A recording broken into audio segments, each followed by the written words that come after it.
Hey everybody, Jeff Peterson here, and this is the Interstate of Music podcast. And I've got somebody live in studio, and her name is Leslie Hunt. She is a musician, a singer, a songwriter.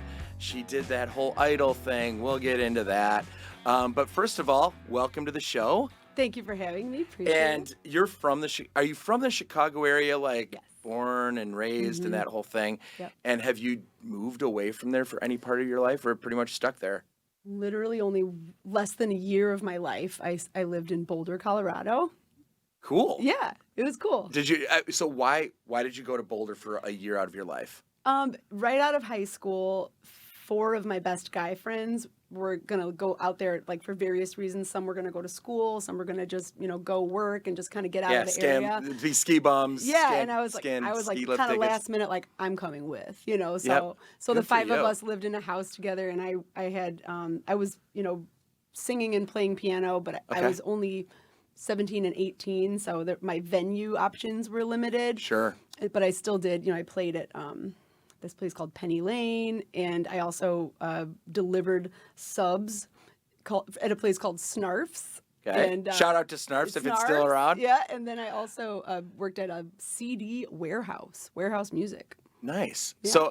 So would you say that year out of your life was a highlight, like a growing experience that you think that you look back on and you like needed and got a lot out of? I think so, because it got me, I skied a lot. So as a skier, I got much, much better. I started out, pretty, well versed in skiing, but I got way better over the course of living there. And I also, it was kind of my first time living away from home, and it showed me that I could, earn enough money and budget and kind of, be responsible for my little rent. And Right. I wasn't ready, because I always knew I was going to be a musician. And so I wasn't just trying to go right to college. Sure. I kind of wanted to like live in the world a little bit. And a couple years later, I did end up going to music school. Cool. But I needed to kind of live for a little bit first.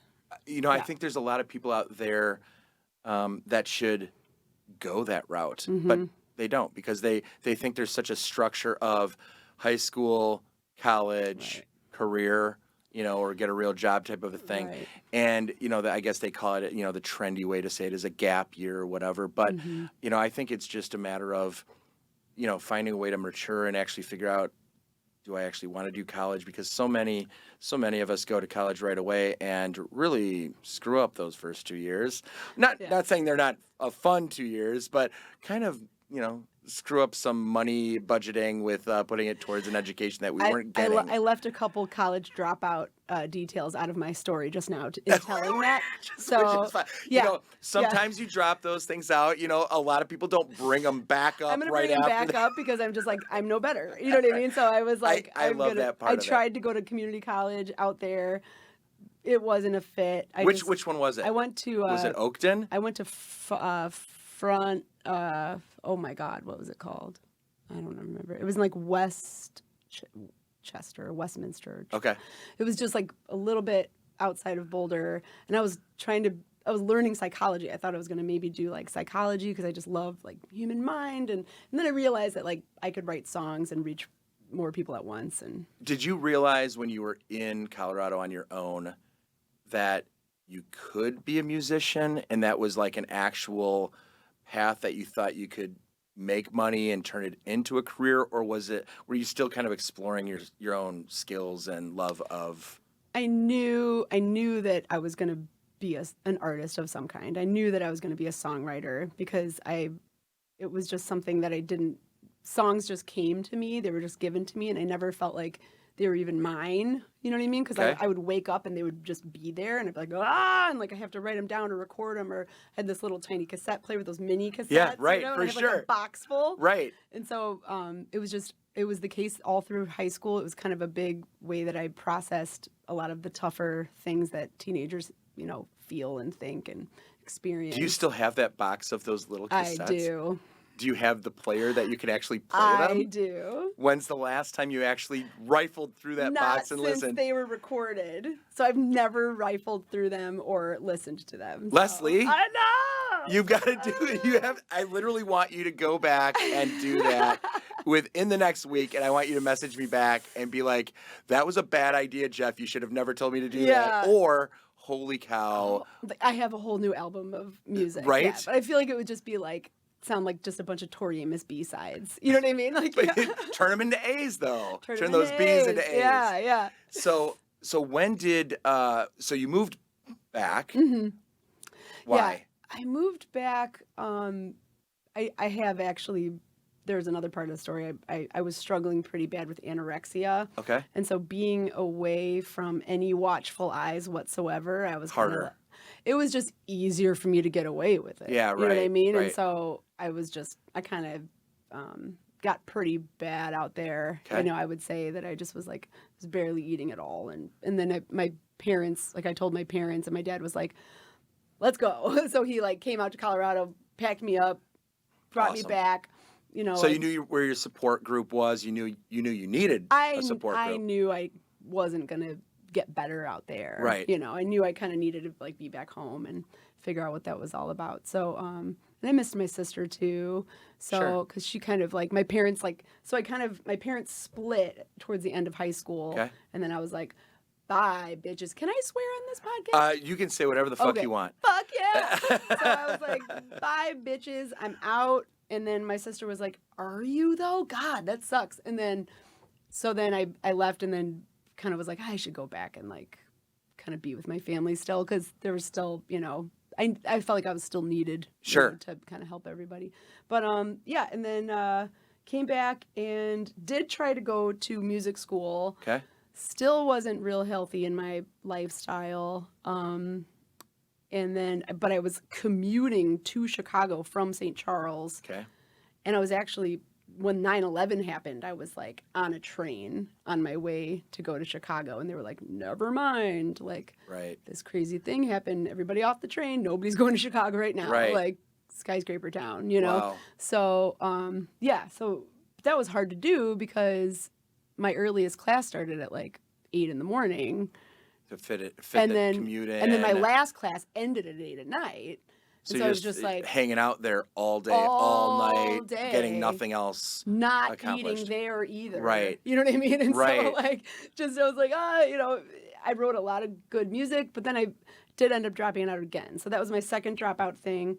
And then I came back to St. Charles and just kind of, I guess I just worked as like a cocktail waitress for a while. Sure. And then I've never actually told any of these stories before, to be honest. Well, thank you for sharing. Yeah, for sure. I mean, of course I have with friends, but not in like this situation. When not to get too deep into it, but like when did you feel as though you turned that necessary corner for you on the anorexia and, and all of that? Like when did that, like you start to feel Right. like you were taking back control of that and understanding what it was? I mean, so many of us don't know what that struggle is, Right. and what that mindset is, and Right. how to reach out in those situations. So Right. so what did that feel like, and how did you start to feel like you were getting the control and the support that you needed to get through it? Yeah, I love that. So, I mean, I had been hospitalized many times, many different, therapists, tried everything. And what really changed things for me was when I was living in Chicago. So I was in St. Charles, still bad. Being around my family wasn't the very best because that's kind of like where all those behaviors started. Sure. It's like an effort to control, Sure. an effort to kind of numb, and just kind of. It wasn't really about like looking a certain way. If anything, it looked awful. It's like it wasn't about like trying to be cool or cute. Right. It was just like a control thing. Like I Sure. was just like I don't know. And then I enrolled in. I moved to Chicago, and got an apartment with a friend, and enrolled in school in a more concise schedule. It wasn't so spread out. Sure. And I did really well, and I was doing really well in school, and I was getting really good grades, and then I met somebody. He came to one of my shows. I was still throughout this Playing whole time. out, I'm you're still gigging. like crazy. Yep, Yeah, still performing. Even got like a development deal with Sony at one point, and they That's a flew wow. they flew me out for a showcase in Manhattan, and and I just was a little too sick to do what I just couldn't really handle it. You know what I mean? And Sure. so I was just sort of there, but I was just like, ugh, like just kind of like a weird. Yeah. I don't know. I just wasn't ready. Yeah, right. For that. So Because a lot of people don't realize that, being an artist, the physical, the mental, the passion, the drive. Right. It's all got to be in sync Truly. for you to be able to take it to that Right. level that you were looking to take it. Well, because I knew I was an artist, but I didn't really believe, in myself, or like I couldn't see myself up against some of the other people that I saw out there, just like glistening confidence. And, I just kind of felt like a little more like an artist, but like, please don't look at me too closely, anyone. I want to be as small as possible. I want to write as small as possible and eat as tiny bites and, just be like barely with the living. So I met somebody at my show, and he was like a tramp. Like, he would hop freight trains, and he was kind of like a ex-Marine that was like living out of a backpack, more or less homeless, Right. totally living on the fringe. And the way he talked to me about my anorexia, he was just like, oh God, like that's such like a suburban, like, you know So what I mean? he stereotyped it. But like it worked. Right. You know what I mean? Because I was just like, oh, because he's just like, look at the world is such a big place. He was like an activist. He was like, you know what I mean? Kind of like focusing on what was going on in the world. And he's like, your world is like all of this. Like what a waste. Right. And for some reason that worked more than the therapy. That worked more than anything, because I was just like, ew, I don't want to identify as like, because anorexia truly is like a very self-absorbed fixation. You know what I mean? Where everything is about like. And so for him to kind of burst that bubble, he like called me, like he was just like, ew. Like, call you out a little bit. Yeah. It was brutal. And I don't know if it would work for everyone, but it worked for me. And I was like, ew, I don't want to be like people that. say it all the time. It's like, consider the source. Well, you probably had a bunch of people like saying certain things, but when you get it from a person that you probably didn't think had the right to say it, was in the position in your life to say it. He wasn't trying to not hurt my feelings. No, he was basically just came out and just laid it out there in such a simplistic, basic, like, get out of your own way. Let's do that. Like, come on. What a waste of time. Yeah, like that was yesterday. Tomorrow's this. We're doing it this way. Let's do this now. Like, and I think it's important to kind of note in everything we do in life is the self-awareness. Number one, I think there is a power in you that through just hearing this brief part of your story, you were very self-aware through it all. I was. And I was writing songs about it. And so many I think don't,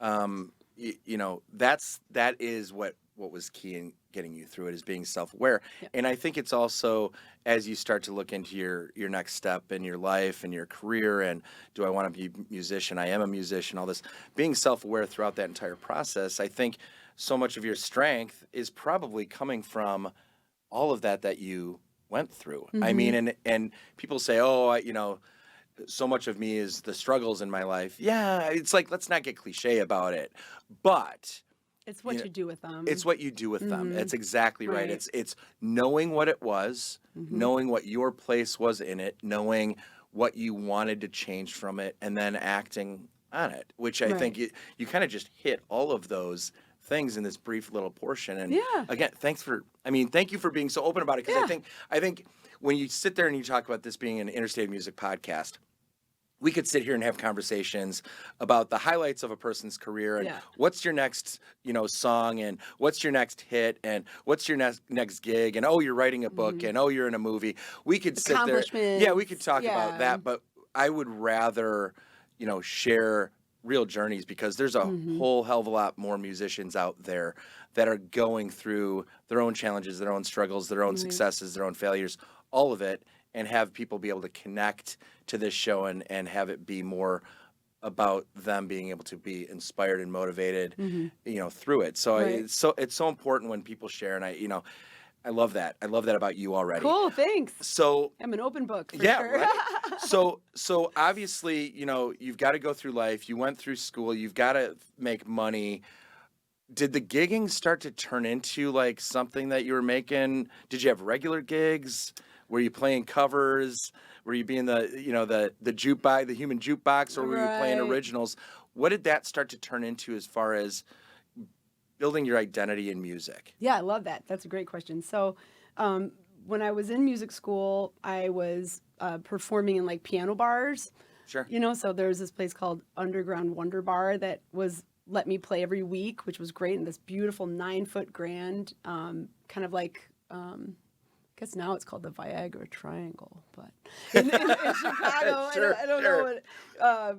Yeah, I don't. It was awesome opportunity. And then, and then when I was done with music school, there was a flyer that said like, earn some good money and sing some covers in this band. And so I joined a band called World Class Noise. It was my first cover band experience, Okay. and I was making, all right money for at the time. It was a great way to Cover bands make money.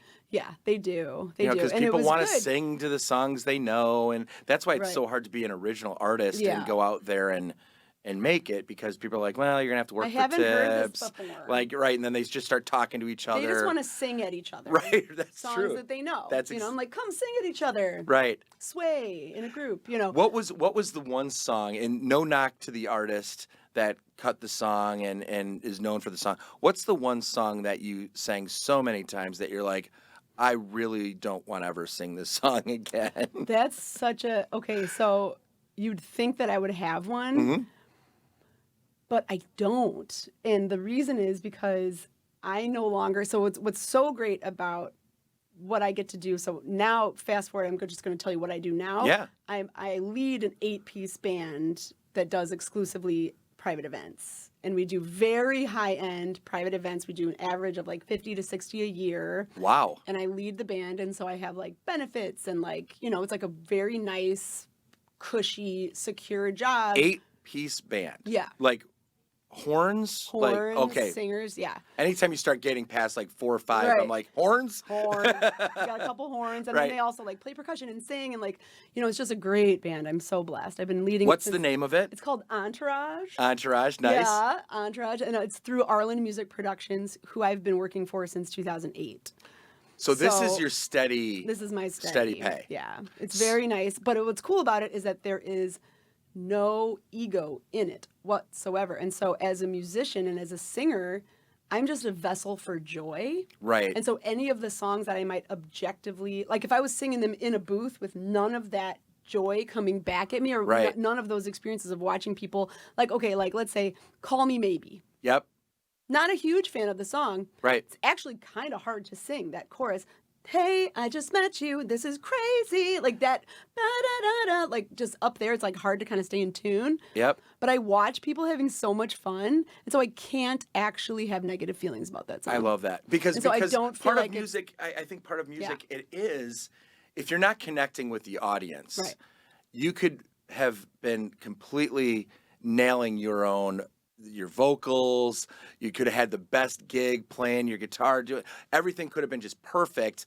But if you don't have the engagement from the crowd, you walk out and say, "That was just And awful." I see that sometimes when I'll sing with another band and I watch these people up on stage and they're just like in their own little world, Yep. and the people on the dance floor are just like, they'll notice that and be like, anyway, Right. but Yep. but what I like about my band is that we project outward. Yep. And so they are facing us. Yeah, love Because that. they love that interaction. Yep. And we'll like lock eyes and be like, oh, you know these words too, baby. You Yep. know, and like there's no ego in it. And so that contrasting with, I'm also in a progressive rock metal band, which is like called District 97. Leslie, who are you right now?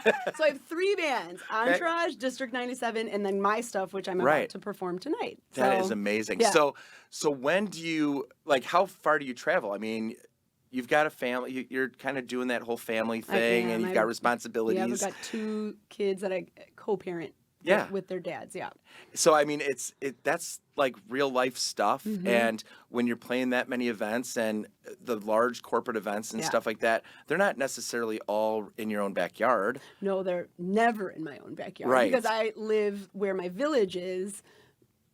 Village, takes a village. Yep, That's what I mean. yep. I don't live in an actual village. The village of St. And Charles. I take my horse to the grocery store, and it's delightful. No, it's called St. Charles, Illinois. That's where I was raised, more Yep. or less, from the time I was 10 on. And my dad lives there. My mom lives there. Not my a lot of corporate grandma- event facilities in St. There Charles. are some, and sometimes I get to perform there, but for the most part, I'm in Chicago. Right. So I'm driving. It is nice being that close to Chicago, though. It is. It's not that bad. Yeah. It's really not that bad. It's like an hour. I'm so used to it now. I just it's actually a chance for me to kind of warm up and, listen to some cool podcasts and just Right. kind of blow my mind a little bit before I get there. And I love it's that. cool. So as you're kind of moving forward, you got into the whole American Idol thing, Mm-hmm. and everybody has their opinions about American Idol, and I think it kind of goes through. It's like it's been around for so long now that people have had a chance to be like, I love American Idol. I watch it every time. They're super excited. And then season 12, season 4, like then they started being like really critical of people that Right. were on American Idol. How did that feel for you? Number one, why did you do it? Why did you put yourself in a situation that you could have really, really critical opinions about whatever they decide they want to have a critical I opinion know. about, right or Yeah. wrong, and out there for everybody to see or hear, Forever on the internet. forever on the internet, in the best and worst way, Right. and then like to think that that was going to do something for you, like why'd you do it? What'd you expect from it? Right. Okay, so another fun thing about me is that I have lupus. And so I have I'm very healthy if I eat right, exercise, sleep enough. Yep. I'm able to keep myself like more or less symptom free. And I do Sure. take like a medicine that has no side effects at all. I just, so I'm very lucky. But apparently, even though I've been in remission for a long time, this whole thing can't handle live vaccines. And so I had plans to travel around the Amazon rainforest in Brazil with my boyfriend at the time. Yep.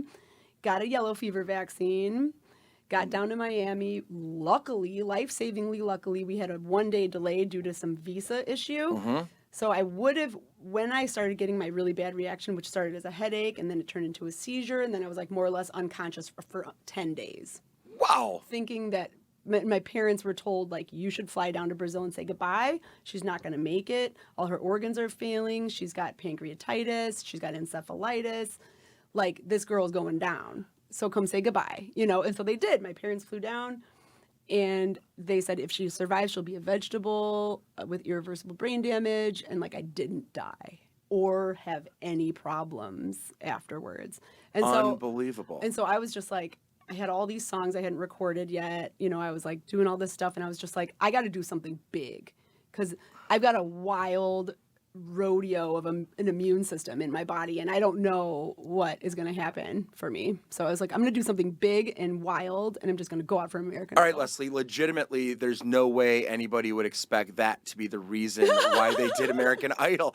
I They mean, almost died. like, Yeah. like 10 days completely out, all of that. Right. Like, I am completely amazed.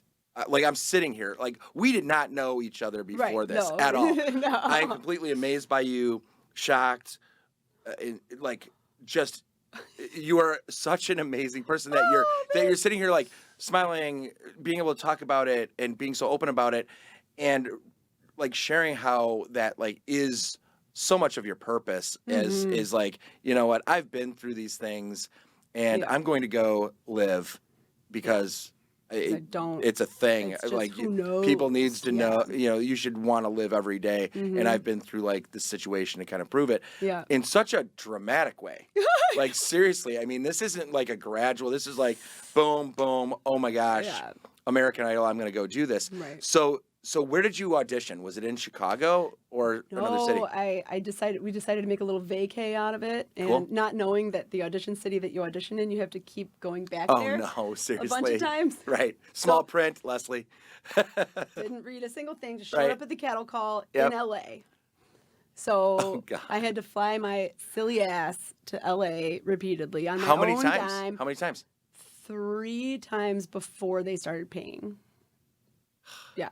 But luckily, one of the times, so it was 3, okay, no, I shouldn't say that. I actually only flew myself one other time, and then we just stayed until the next. Gotcha. Well, Audition. that still costs you money. That would You're still having to cost, stay I'm there. staying Yeah, in a hotel. I don't know anybody in LA. Right. So, so that was wild. And then they're like, "You're going to Hollywood," and I'm like, "Oh, I've been here quite a bit, though. All right, cool. I already It's like know." I've been in Hollywood. Yeah, you're staying in Hollywood, but like we'll fly you back. So, yeah, it was crazy. I kept making it further and further, and I had never seen the show in my life. What season was it? I was season 6. Who are you that you're a musician? Didn't watch what? TV. I didn't watch TV. I wasn't in my lifestyle. I just did. I don't even know that that's, So, again, yeah. continue to shock me. I That's should have fine. watched like one season before I did it, Yeah, but I just did it because I was just like, let's okay. go. So you And didn't realize how cruel they might be. no, I had no idea. And I Maybe that's should have. good. Maybe, well, Maybe that was I good. would have done Yeah. probably practiced a little more. Like because at that point I hadn't done much singing with a microphone. I had only sang and played piano at the same time. So I how old were you wasn't when you did Idol? 23. So yeah, you weren't really No. performing much, doing that whole thing. No. What song did you sing? I considered myself kind of a soul singer. Okay. Even though like my season there was like Melinda Doolittle and Lakeisha Jones. They were Yep. just like soul singers. Yeah, but you didn't know them. And I felt like a soulful Yeah. white girl. Yeah. You know? Yeah. Yeah. So Well, you are sang, though. I am. And I sang Aretha Franklin songs. Whoa. Yeah. Yeah. So you didn't take the shortcut. You No. went right for Yeah, it. Yeah. I didn't do like the Joss Stone thing. Yeah, I was just right. like, I'm gonna do like the The. heart. Yeah. The soul sister. So I did Natural Woman for my for like votes. you Yeah. know, that one, and then the second one was Feeling Good by Nina Simone, and I scatted. It was a fateful choice. Whoa. So you did well. Yeah, I was top 20 out of 104,000. I'll say that you crushed it. Kind of feels that way. And so you went through it, and what were the nerves like being in the top 20 and going through that? Was it awful, or were you energized by it, or was this like not good for you? Did it bring some of that other struggles back to the surface? No, thank God. No. Yeah, right. Yeah, so I was I'm a fighter. You know what I mean? So like Yeah. So like it's almost too much. Like if something traumatic, let's say like somebody broke into this place or something like that, like some people would freeze, some people would I would like fight the person with no weapons Right. and probably die. Right. You know what I mean? So like Yeah. when it comes to like stressful things, I like my instinct is to like fight. And Just- so yeah. I was just very energized and very like competitive, and I took it very seriously. Yep. Some people were out partying, and I was just like in my house, like me, like or like I guess hotel room because You were looking at it as the experience to get you to the next, the opportunity, yeah, the whole like thing. I was like just trying to hone, and I knew that physically I was weird. Like I couldn't sing well and look good at the same time. I was really good at lip syncing and like dancing, or singing and kind of having to go inward and thinking really hard about it. Right.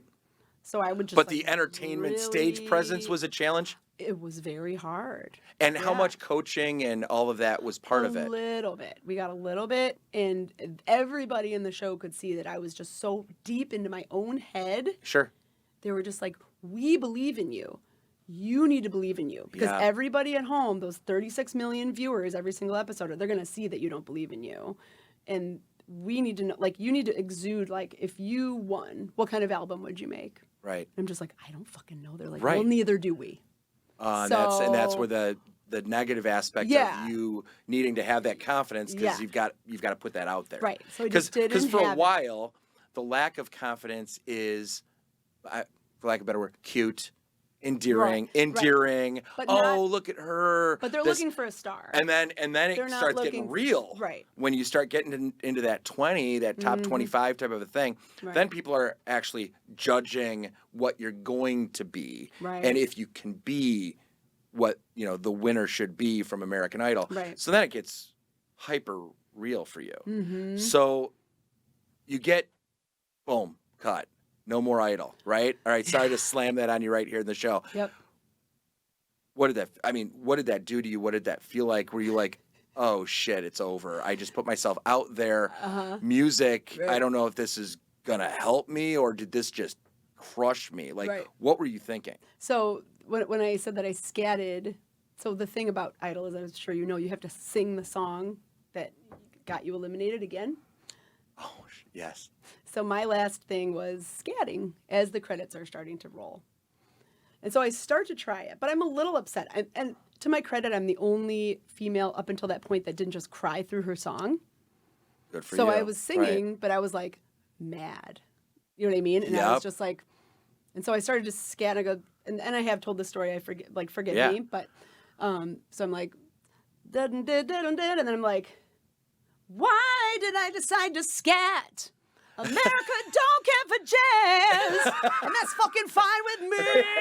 And I got like mad, and I started swearing, and so then they just like ushered me off the stage. You go right, so when you get eliminated, you have to go right into a room just with a grief counselor Oh, wow. that you've never met. And they're like, and she's like, how are you feeling? Are you having any suicidal thoughts? And I'm just like, bitch, who are you? Right. What the Man. fuck? I get what their attempt is in that. It you was know, it felt weird. sweet gesture. Yeah. It's like a little off on the timing, maybe. Little, you know, like, too soon. Like, too give me soon. some hugs for like people like put the people It's like, am I love. supposed to feel that way right Yeah, now? I'm like, wait, what has that happened before? Right. What's Like, going on right now? Are you speaking from Yeah. experience? Where's the leather couch I'm supposed to lay on? Like, where Yeah. are the bodies? Right. So it was pretty Right. wild. And then they get everybody in a room, and then they're like, okay, we're gonna let you sleep for a few hours, and then we're gonna pick you up at like 3 in the morning, and you're gonna do a press junket all day, where you sit in a booth or whatever. So with they do it a little earpiece. bit because they need to make sure that you're prepped for what they need you to do. Right. They're just like, you're the hottest story for exactly 24 hours, and then you probably don't exist anymore. Right. This kind of thing. So like so you'll be sitting there. They're like, all right, now you're in Arizona, or like, Santa Fe. Hi. So why did you scat? Gosh, I don't know. Anyway, thanks. Go And fuck then, yourself. Bye. and then there's And Toledo, then- Ohio. So why did you scat? all day. You have to It's like- retell the story Oh, man. over and over again. You're just like, yeah, Oh, what a choice that was. yeah. If I Oh, could turn back. right. Yeah, so Oh, it my was gosh. wild. So And then I stayed in LA for a while. did it open doors? You know what it did? It gave me a nice bio fluffer. Yeah. Where like if I do something, anything, Right. I get to say American Idol, Right. semifinalist, Yep. has All a of it. new album. People are like, ooh, Must be and pretty legit. So it just kind of like puts my stuff. Because it does make you pretty legit. I mean, when you say top 20 out of 60, 104,000, that is legit. That's legit. It's super legit. So And that's what it did. And it is hard to judge musician A, B, C, D, E Truly. because everybody's so different and unique, so they don't get like the ability to kind of be out there in front of. So it totally is legit. Yeah. So when you went that route, what's the biggest thing that happened for you after that? Just really good gigs? Or did you have somebody say, I want to give you a record deal? Like what was the biggest thing that happened because of it right after? They Got to meet Oprah? I mean, like what no, like nothing like that. Like they do like like there are like various sort of offshoots with the brand of like ex-contestants, that are like talk show hosts for like an Idol recap. Sure. So I get to like be on there, and just different like press stuff would come up because they do get, you are with their publicist still for like a month. Okay. So like you get to talk on the radio and Sure. like different like E News, blah blah blah, like, so you do some cool stuff, but I didn't really meet anyone necessarily. What I did do actually right after that, I was like I did a ton of events with the Lupus Foundation of America. Oh, cool. And so I did, I So you sang, took I sang advan- at their walks, and I met Patti LaBelle at one of the galas. Yeah, 'cause, so you like, took advantage of using that to help and I did that a for cause like you cared a about. year. Yeah. Good for you. Yeah. So when did you so you've got some albums out, you've got a lot of original music. Yeah. And, is that something you kind of still pride yourself on, that you are a singer-songwriter to the core? Yes. Because, I mean, absolutely. you're not just somebody that likes to write music. You are lyrically, amazing. When you listen to your music, you can, you listen to the music, the lyrics of the music, and it connects dots. Thank So, I mean, you. it's really, you're very, very good at what you do, but you also have, a volume of music that you've written that's out there, which isn't all that common, to be honest with you. You hear a lot of singer-songwriters, and they've got 7 songs. Right. And it's just kind of there because Yeah. they take so much into every song. It takes them forever to get it to a point that they're willing to put it out there. Right. You've put music out there. Yeah. And so what was the first, I guess, album, what was the first one that you put out there, and how did you release it? If you didn't have a deal, like, did you self-produce? So tell me what that was like, and Yeah. when was the first one? Okay, yeah. So I started working on the first one right after Idol. Yep. I connected with a producer that I've since worked on all of my solo stuff with. Cool. He did Your Hair Is on Fire is the first one. Wait For It is the second one. And then I just put out like 2 EPs back to back. And then he did Ascend and Descend as well. So he's like a good friend. I've known him since I was doing like the Sony thing back in high school. Yeah. So Ascend, you just launched Ascend, Ascend not long ago. Ascend came out in June, and then Descend comes out on the 22nd of October. Oh my gosh, that's exciting. Now you're going to actually I'm performing it. performing, All Descend. of them back to back. Yeah. That's goosebump stuff for me. I Like just got legit, it too on my leg. legit. So there's moments like that you get a chance, because in today's world, sometimes I think there's some overthinking of timing and this and that.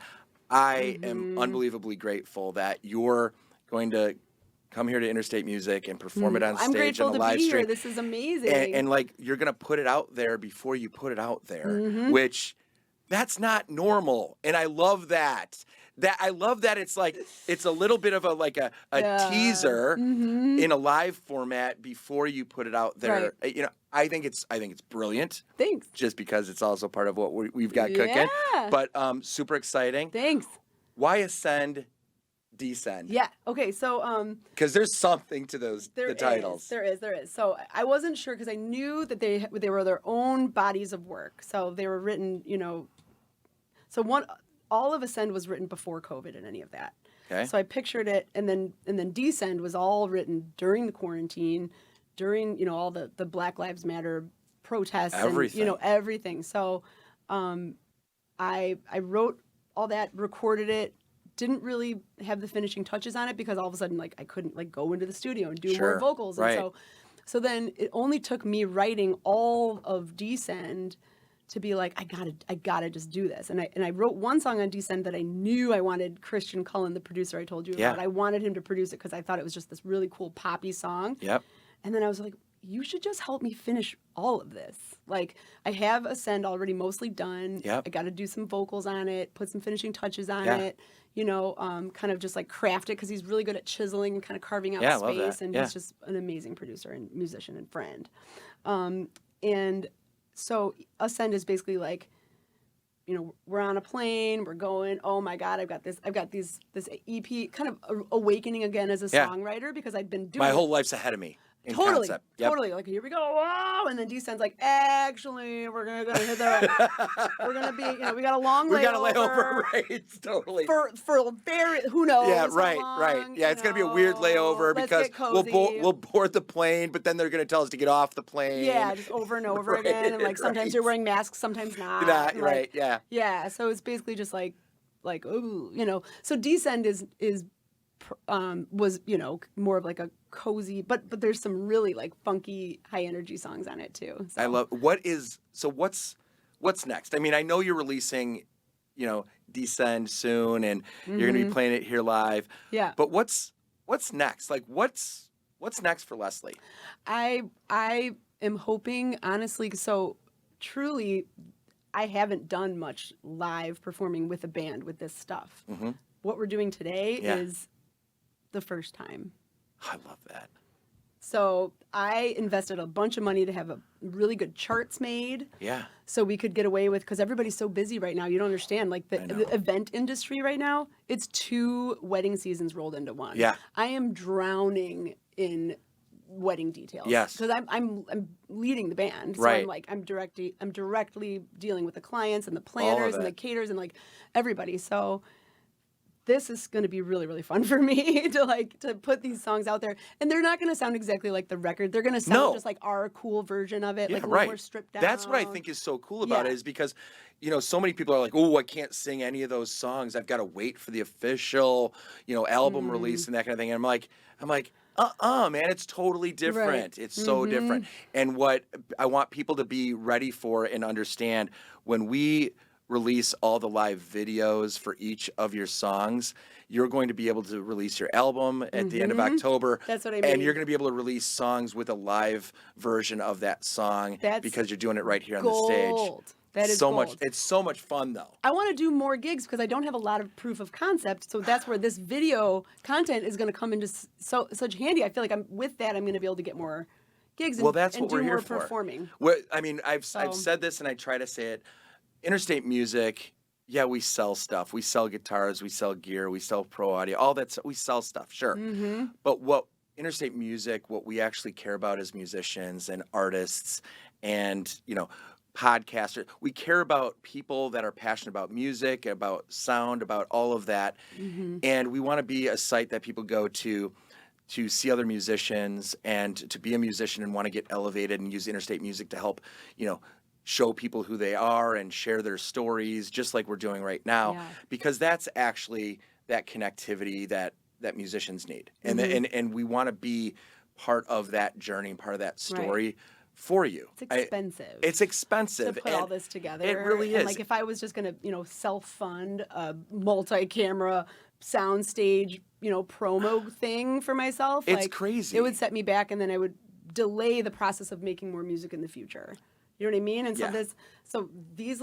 this not a little gesture. Like what you're offering is like incredible because it helps it. So when you said what's next, I want to have this machine Yes. that I create and then it generates. Yep. And I create, but if I'm just creating and just like depleting, Right. I can't generate anymore. Right. So I have more songs. I'm very inspired, to just keep going. And so Well, Leslie, we are going to be here for you to keep growing with and through, and we're gonna let everybody know about you, and we're going to and here's the thing. We need people to pay attention and support their own industry. Musicians need to help elevate others and support others and share your stuff. And you don't have to love another musician's music, but you have to love their passion and understand it and put it out there, because you don't know who in your friend group is going to like this or not like it. So share it, with all authenticity and helping others. So that's what we want to be a part of. And I can't thank you enough for, number one, just now being part of the Interstate Music family and being part of the show and sharing your story and your I'm journey. honored, truly. Thank you so Very much. special what you have here. Thank you so much. This has been the Interstate Music Podcast. I am Jeff Peterson. And as you know, at the end of this podcast, it is time to say, Peterson out. Peterson out.